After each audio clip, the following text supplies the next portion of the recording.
È un'autentica mobilitazione generale quella che si annuncia per domenica 2 febbraio tra Venezia e Mestre. Al centro delle operazioni ci sarà la bomba d'aereo ritrovata una settimana fa da alcuni operai impegnati in un cantiere in via Ferraris a Marghera.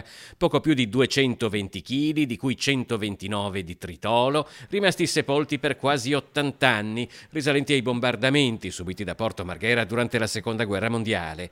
Il piano di intervento predisposto dagli artificieri dell'esercito dell'8° Reggimento Guastatori Paracadutisti Folgore di Legnago inizierà alle 6 del mattino con un'evacuazione che interesserà un raggio di 1 chilometro e 860 metri della zona circostante, abbastanza per arrivare in Viale San Marco e in via Forte Marghera, un'operazione che coinvolge circa 3.000 persone.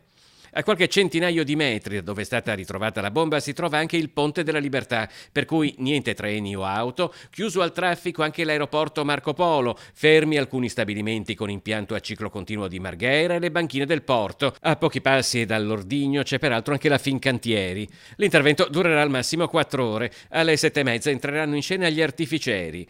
Tolta la spoletta, l'ordigno passerà alle cure della Marina Militare, che lo condurrà in mare uscendo dalla laguna attraverso la bocca di porto di Malamocco. Sarà proprio in mare aperto a circa 5 metri di profondità che un artificiere sub farà brillare la bomba con una carica.